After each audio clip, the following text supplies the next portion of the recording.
Hola, ¿qué tal? Bueno, hoy voy a analizar un libro que se llama El hombre y sus símbolos.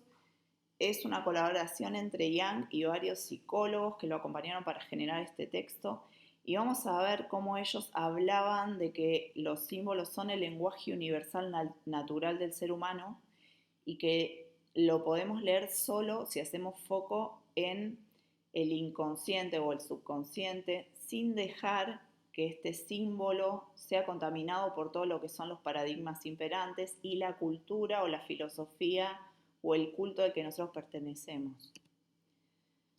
Bueno, ellos van a hablar de esto de los símbolos como lenguaje universal o natural, van a hablar de que es digamos, las imágenes estas, que no son cualquier imagen, sino ciertas imágenes en particular, ciertos elementos como ser la rosa, la luna, el sol, el conejo, el dragón, si cada símbolo va a tener un significado puntual. Ellos van a rastrear estos símbolos en un montón de culturas ancestrales y van a ver que son comunes a todas ellas y van a empezar a hacer foco en estos patrones y empezar a intentar descodificar en función de cómo lo utilizaba cada cultura y en contexto de qué tipo de cultos se hacían alrededor de ese símbolo, ¿sí? O para qué se utilizaban, van a empezar a descodificar el verdadero sentido del símbolo. Yo creo que, digamos, la traducción más cercana a lo que cada símbolo significa es la traducción del simbolismo hermético, que es el más cercano para mí a lo que fue una cultura madre que pudo haberlo generado, ¿sí?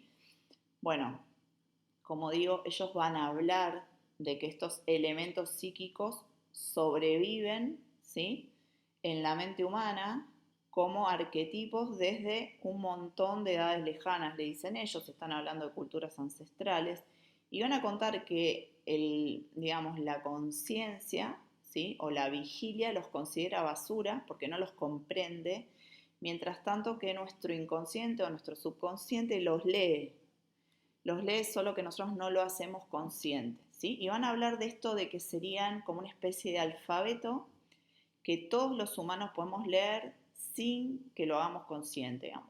Los vemos, los comprendemos, pero no podemos traducirlos a un nivel consciente. Sin embargo, nuestro inconsciente los está reconociendo y se está dejando pregnar por ellos.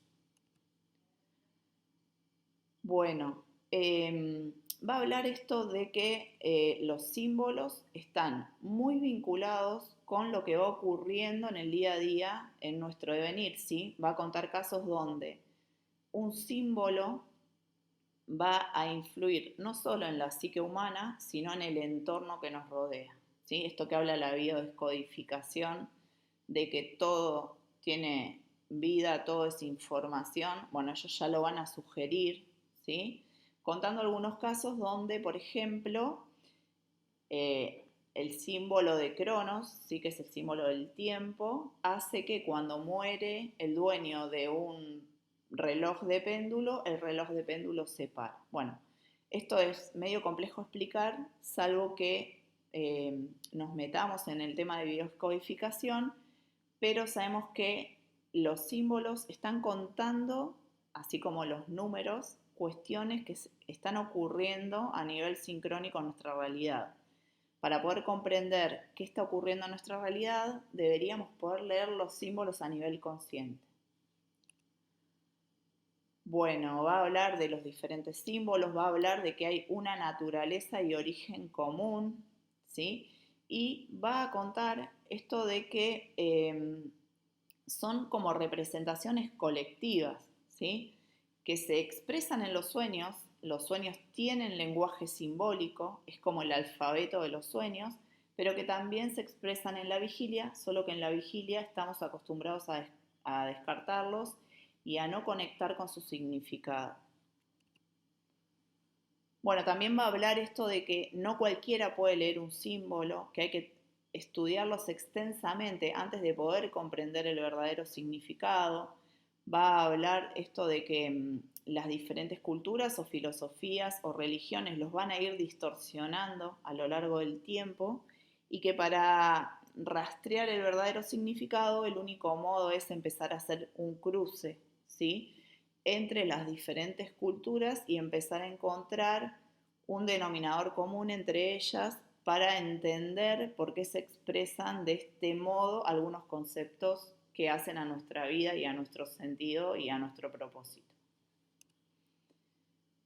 Bueno, entonces lo van a llamar digamos, en todo lo que es el ámbito de la psique o de la psicología, arquetipos, ¿sí? Van a hablar de símbolos arquetípicos que los podemos vincular, si queremos, mucho con lo que serían las cartas del tarot, son arquetipos, ¿sí? Yang tiene otro texto hablando de este tema puntualmente, que es el tema de los arquetipos, y va a hablar de que esto es imposible de haber, digamos, va a concluir que es imposible que esta información se haya dado entre culturas por una cuestión de fertilización cruzada, se le dice, es el tema de la influencia de una cultura a otra, porque el rastreo es anterior a que estas culturas se pudieran cruzar y compartir información, ¿sí? Lo que va a hacer, como este texto es muy viejo, es de 1964, es descartar dos teorías que ahora sí se manejan. Una es que hubiera una civilización madre que hubiera generado este lenguaje y que se haya transmitido entre nosotros como una especie de información que va en los genes, ¿sí?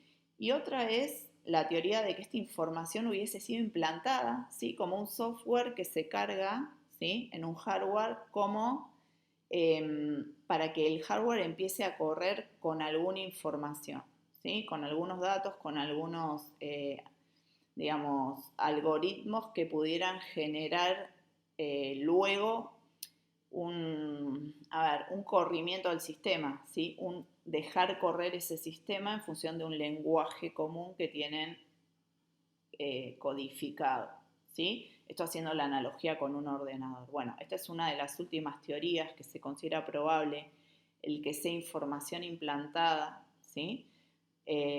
Así que bueno, estas dos teorías las van a descartar, pero sí van a hacer foco en el que no comprenden por qué todas las civilizaciones ancestrales, incluso las actuales, tienen esta información cargada, ¿sí? En su subconsciente.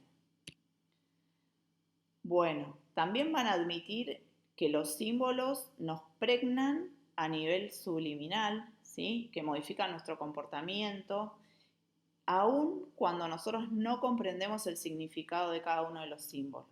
¿Sí? Van a hablar de eso, van a hablar de cómo las religiones y los dogmas espirituales o filosóficos los distorsionan y que no podemos comprenderlos a través de ellos, o sea, no podemos comprender la simbología en función de lo que nos dice una religión o una filosofía espiritual, sino que tenemos que ir a la base de esencia del símbolo que está en todas las religiones, en todas las culturas y en todas las filosofías espirituales. Bien, va a tomar ciertos símbolos o arquetipos para explicar cuestiones de la realidad, va a hacer foco sobre ellos, va a hablar, por ejemplo, de los símbolos de la polaridad. Sabemos que los símbolos de la polaridad se dan en función de opuestos, Sol, Luna. Sabemos que está expresado en ciertos símbolos que los analizamos en algunos de mis videos, el Sol y la Luna, el piso ajedrezado blanco y negro, el Xinjiang, Hunapku, millones de símbolos que en las diferentes culturas expresan esto de que la tercera dimensión funciona en polaridad, ¿sí? Bueno, y después todo el tiempo va a hablar de que el rastro se sigue hasta las civilizaciones arcaicas. O sea, a todas las civilizaciones ancestrales van a llegar a comprobar que estos símbolos ya existían y que implicaban una misma descodificación para cada una de las culturas. Por eso lo va a llamar verdades eternas a los símbolos, ¿sí? Bueno, también va a hablar de que cuando nos empezamos a meter en mitología, empezamos a distorsionar el símbolo. Va a decir esto puntualmente, dice, todos los cadáveres en el mundo son químicamente idénticos. Está hablando del tema de el racionalismo, ¿sí? O el empirismo, y dice, pero los individuos vivos no, o sea, va a hablar de que cada símbolo, cada arquetipo tiene una esencia que no puede ser comprendida desde el aspecto racional, o sea, desde el abordarlo desde el paradigma científico, ¿sí? O sea que el símbolo va a trascender todas las culturas, pero para poder ser descodificado solo lo voy a poder hacer haciendo este cruce que dije y desde la intuición. O sea, el ser humano, todos los seres humanos los comprendemos, solo que no los podemos descodificar conscientemente o racionalmente. Bueno, eh, entonces, va a expresar esto de que los símbolos tienen un significante, una esencia que les pertenece y que a lo largo de las diferentes culturas se fue intentando dar una explicación empírica o racional que los va desvirtuando y que el único modo de comprenderlos es no limitarlo con palabras, no limitarlo con conceptos. Bueno, va a dar ejemplos de símbolos que nosotros también analizamos, como ser el tema de las criaturas, los dragones, las serpientes, los conejos, y va a hablar de que ellos trascienden nuevamente todas las culturas y que se expresan en los sueños como puros, ¿sí? Por eso va a decir, no es fácil para el hombre moderno captar la significancia de los símbolos que nos llegan desde el pasado o que aparecen en nuestros sueños, ¿sí? Va a hablar de esto de que desde lo racional o desde como nos acostumbraron a pensar a nosotros los occidentales, es muy difícil el poder comprender el significado o el verdadero alcance de un símbolo, sino que lo tenemos que hacer desde nuestro subconsciente. Bueno, espero que les haya gustado. El libro lo pueden descargar en internet si quieren, está para la descarga libre, se llama El hombre y sus símbolos y va a explicar un poco esto de dónde surgen los símbolos, por qué los usamos, por qué los utiliza la publicidad para comunicar cosas, por qué los usan las marcas y por qué nosotros tenemos tanta fascinación por algunos símbolos, por qué los leemos inconscientemente y quedamos fascinados por ellos. Si vieron alguna cosa que yo no vi, me pueden dejar algún comentario. Si les gustó, lo pueden compartir y cualquier cosa los leo. Les mando un abrazo grande.